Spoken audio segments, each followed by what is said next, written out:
ఈ వీడియో చూసే ముందు ఒక్కసారి మీ ఫోన్ వాల్యూమ్ని ఫుల్ పెట్టుకొని చూడండి, ఎందుకంటే ఈ వీడియోని మీరు వినటం కన్నా ఫీల్ అవడం చాలా ఇంపార్టెంట్. అది 2014 జపాన్లో ఒక మూసేసిన స్కూల్ని మళ్ళీ రీఓపెన్ చేద్దామని వెళ్ళారు.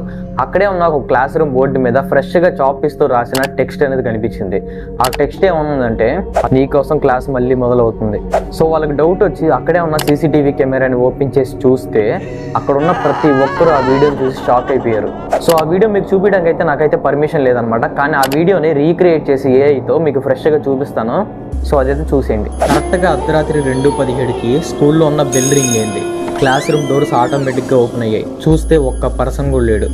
అక్కడే ఉన్న చాక్ పీస్ దాని అంతటా అదే ఆ టెక్స్ట్ రాసుకుంటూ పోయింది. సో ఇన్సిడెంట్ తర్వాత ఆ స్కూల్ని అయితే మళ్ళీ రీఓపెన్ చేయలేదు. సో దీనిపైన నా ఒపీనియన్ ఏంటంటే, 10 years క్లోజ్ అయి ఉన్న స్కూల్లో పవర్ లైన్స్ అనేవి యూజువల్గా కట్ చేస్తారు. అండ్ అలాగే ఏ మెయింటెనెన్స్ లేకుండా 10 years వరకు సీసీటీవీ కెమెరా హార్డ్ డిస్క్లని సర్వే అవటం దాదాపుగా అసాధ్యం. సో ఈ వీడియో వచ్చేసరికి ఇంతే అనమాట. ఈ వీడియో కనుక మీకు నచ్చినట్టయితే దయచేసి మన వీడియోని ఒకే ఒక లైక్ చేసి మన ఛానల్ అయితే సబ్స్క్రైబ్ చేసేసుకోండి.